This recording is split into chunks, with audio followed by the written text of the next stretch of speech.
Blue chips. Blue chips মানে industrial shares considered to be a safe investment, মানে share বাজারে invest করবো এবং সেটা একদমই সেফ বা নিরাপদ হবে, এরকম ইনভেস্টমেন্টকে বলা হয় ব্লু চিপস। ব্লু মানে নীল, নীল চিপস মানে শেয়ার বাজারের ইনভেস্টমেন্ট যেটা সেফ বা নিরাপদ। What is the meaning of the expression bottom line? Bottom line মানে গুরুত্বপূর্ণ একটা বিষয় বা এসেনশিয়াল পয়েন্ট। বটম লাইন মানে এসেনশিয়াল পয়েন্ট বা গুরুত্বপূর্ণ বিষয়। You should show good manners to the company of young ladies. Show good manners মানে ভালো আচরণ করা বা ভদ্র ব্যবহার দেখানো, তাই উত্তর হবে behave gently. Show good manners মানে behave gently. The invention of computer has turned over a new leaf in the history of modern technology.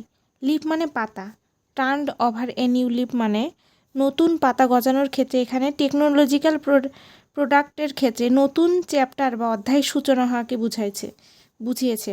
তাই opened a new chapter, turned over a new leaf মানে opened a new chapter. Trying unitedly, we were able to have our project approved against strong oppositions. Which of the following says nearly the same as against above in the teeth of? মানে এখানে বুঝিয়েছে যে শক্ত প্রতিপক্ষের বিরুদ্ধে এরূপ প্রকল্প বাস্তবায়ন করতে পারবো যদি একত্রে কাজ করি। এখানে অ্যাগেনস্ট এর অর্থ হচ্ছে বিপক্ষে বা চরম বিরোধিতায়, তাই উত্তর হবে ইন দ্য টিথ অফ মানে চরম বিরোধিতায়। ইন দ্য টিথ অফ মানে চরম বিরোধিতায়।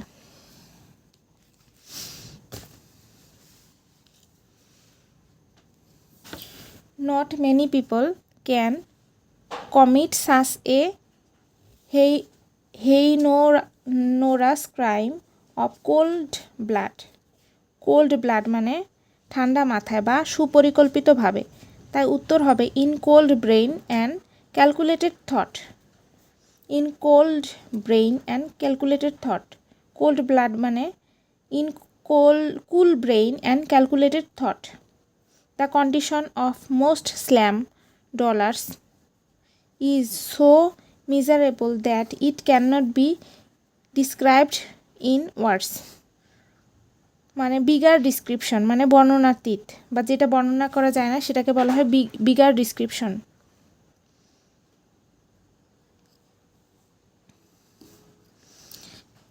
cannot be described in words. it cannot be described in words. it cannot be described in words মানে বিগার ডিসক্রিপশন মানে বর্ণনাতীত। এই speech full of too many words মানে ভার্বোজ স্পিচ বা বাগাড়ম্বরপূর্ণ বক্তৃতা বা শব্দবহুল বক্তৃতা বা সাহিত্যের ভাষায় যাকে বলা হয় ভার্বোজ স্পিচ বা অনেক শব্দবহুল বক্তৃতা। To meet trouble half way means, to meet trouble half way to be puzzled. To meet trouble half way মানে হলো পুরোপুরি সমস্যার মোকাবেলা করার আগেই হাল ছেড়ে দেওয়া বা হতবুদ্ধি হয়ে যাওয়া।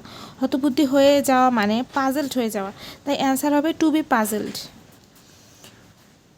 What is the meaning of the idiom a round dozen? A round dozen মানে ফুল ডজন বা পূর্ণ ডজন। এ রাউন্ড ডজন মানে ফুল ডজন বা পূর্ণ ডজন।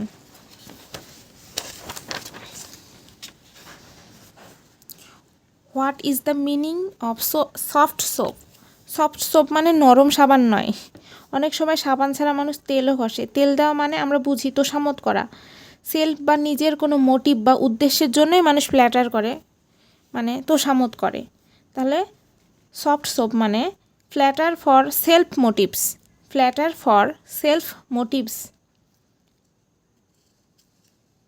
নিজের স্বার্থসিদ্ধির জন্য ফ্ল্যাট করাকেই সফট সোপ বলে। Dog days. ডগ ডেজ মানে বছরের উষ্ণতম সময়, তাই উত্তর হবে hot weather. A hot weather. Dog days মানে a hot weather. I have never seen such a slow coach like you. A slow coach mean a very lazy person. এত ছোট কাজ 3 মাস লাগালে তোমার মতো স্লো কোচ আমি দেখিনি। সুতরাং বোঝাই যাচ্ছে লেজি ব্যক্তি বা অলস ব্যক্তি। তাই উত্তর হবে a very lazy person. Slow coach মানে a very lazy person. Hold water. Hold water মানে বিয়ার এক্সামিনেশন। হোল্ড ওয়াটার মানে বিয়ার এক্সামিনেশন। হোল্ড ওয়াটার অর্থ টিকে থাকা, তোপের মধ্যে টিকে থাকা, চালিয়ে যাওয়া, পরীক্ষার জন্য টিকে থাকা। তাই উত্তর হবে বিয়ার এক্সামিনেশন। উত্তর হবে bear examination. He left no stone unturned to achieved his object.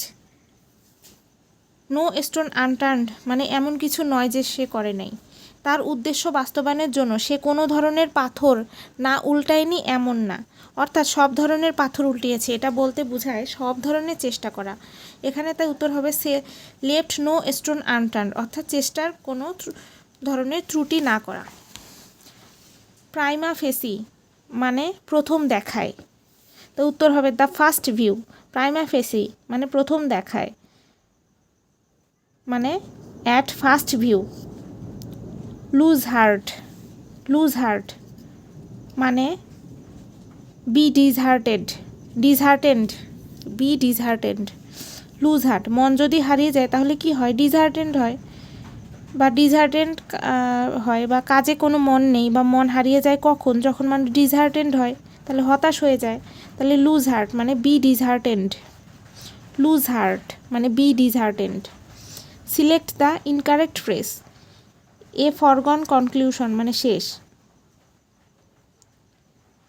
এখানে ইনকারেক্ট ফ্রেজ, এটা correct phrase.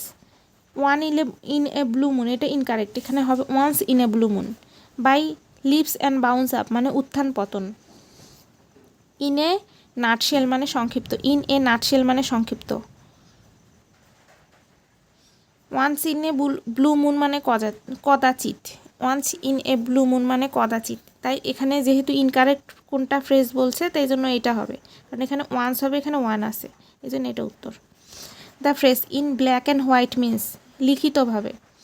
In black and white, black and white মানে সাদা পাতায় আমরা কালো কলম দিয়ে লিখি ব্ল্যাক অ্যান্ড হোয়াইট, এইভাবে মনে রাখবো। ইন ব্ল্যাক অ্যান্ড হোয়াইট মানে ইন রাইটিং বা লিখিতভাবে। What is the meaning of the idiom? Smell a rat মানে র্যাট মানে তো ইঁদুর।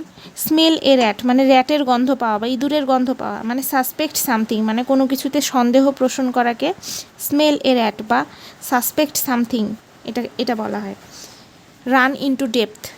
রান ইনটু ডেপথ মানে এটা কি? এটা একটা ইডিয়ম।